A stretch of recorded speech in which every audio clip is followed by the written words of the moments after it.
Saya belum ngerti betul maksud dari Pak Luhut ya tentang 50% yang tidak tepat sasaran itu dengan nilai bantuan sekitar 500 triliun lebih setiap tahunnya. Yang berada di Kementerian Sosial sebagaimana yang diketahui adalah 79 triliun. Itu pun sudah dengan operasional. Jadi sekitar yang langsung cash transfer itu 70 berapa kita cash transfernya itu bantuan untuk bansos sama PKH itu 75 triliun 75 triliunan lebih. Nanti angkanya bisa kita pastikan lagi. Tapi 75 triliun itu berupa cash transfer lewat Himbara dan lewat PT Pos.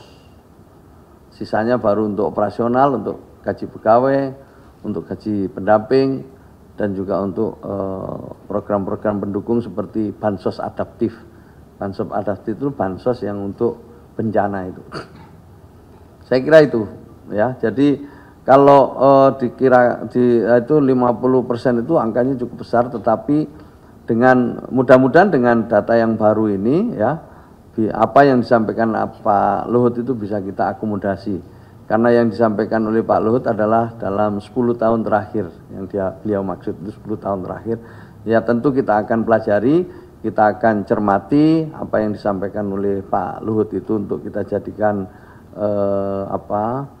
bahan evaluasi. Maka itulah Pak Presiden Prabowo sejak awal ngajak kita untuk memulai kerja dengan data yang akurat. Nah, apa yang dikerjakan selama 3 bulan terakhir ini adalah dalam usaha untuk memperoleh data yang lebih akurat. Itu ya, jadi kita buat begitu, jadi kita akan pelajari. Masukan-masukan yang baik akan terus kita jadikan bahan evaluasi untuk memperbaiki pensasaran ke depan ya. Maka itu kita akan coba 3 bulan, dan kita sudah sepakat dengan BPS ya, setiap 3 bulan kita lakukan pemutakhiran, dicek lagi, setiap 3 bulan kita lakukan evaluasi, kita lakukan pemutakhiran lagi, kita cek lagi, sehingga bisa jadi nanti penerima manfaat atau keluarga penerima manfaat bisa tidak mendapatkan lagi pada triwulan-triwulan berikutnya. Jadi ini perlu disampaikan supaya nanti masyarakat tidak katakanlah bingung gitu. Kenapa saya dapat, kenapa kemarin nggak dapat, sekarang nggak dapat dan lain sebagainya. Mungkin karena datanya sudah tidak sesuai lagi. Nah, kalau ada yang protes bagaimana? Silakan, boleh untuk protes, untuk usul lewat cek bansos itu. Itu ada lagi terakhir, ya. Ada gambaran akan mendapatkan bansos lagi? Oh, belum tahu. Jadi itu nanti ada inclusion error, ada exclusion error. Jadi belum tahu. Makanya kita masih akan kita uji petik lagi di lapangan. Nanti pasti pada saatnya pasti kita akan sampaikan. Ya. Nah, untuk penyaluran bansos kita per hari ini sudah mencapai 75%.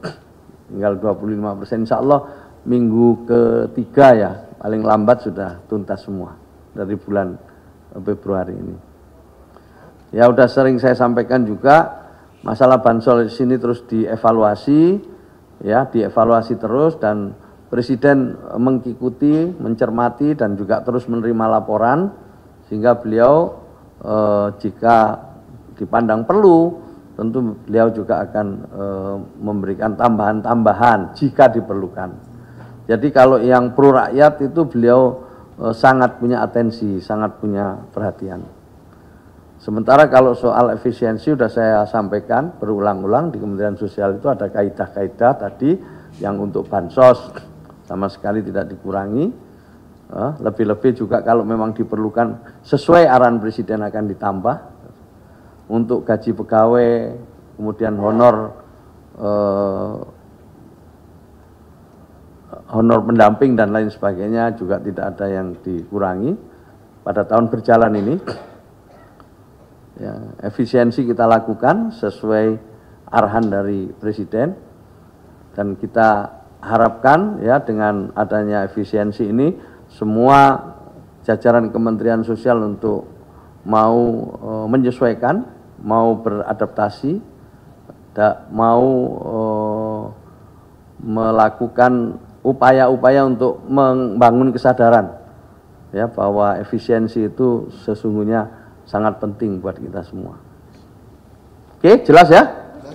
Nah, kemarin saya di Gresik, kita bersama beberapa lansia di sana ya, kita dorong lansia ya juga penerima manfaat atau keluarga penerima manfaat ya. Yang kemarin ulang tahun itu, kemarin itu tanggal 10 itu lebih dari 460.000. Jadi yang berulang tahun pada hari kemarin itu kita lihat data ini, data sementaranya 400.000 lebih lah, kita 460.000 lebih termasuk para pegawai segala macam. Ya kita berikan sosialisasi dan kita minta untuk bisa memanfaatkan kesempatan ini dengan baik. Ya ini suatu program yang luar biasa, program yang mungkin sasarannya itu terbesar ya sepanjang Indonesia merdeka. COVID itu aja, COVID-19 itu 186 juta, ini 280 juta, luar biasa. Dan juga semua kelompok ya, mulai dari bayi 0 sampai 6 bulan ya, sampai sekolah sampai lansia, semuanya mendapatkan kesempatan yang sama, dapat kado saat ulang tahun dari Presiden Republik Indonesia, dari Pak Prabowo Subianto. Manfaatnya sangat besar. Kalau ini sukses, maka ini sungguh membuat masyarakat kita makin memiliki kesadaran betapa pentingnya untuk kita membiasakan diri deteksi dini. Jadi kanker serviks, kanker payudara, diabetes dan lain sebagainya itu adalah penyakit-penyakit yang sebenarnya bisa dicegah lewat deteksi dini ya.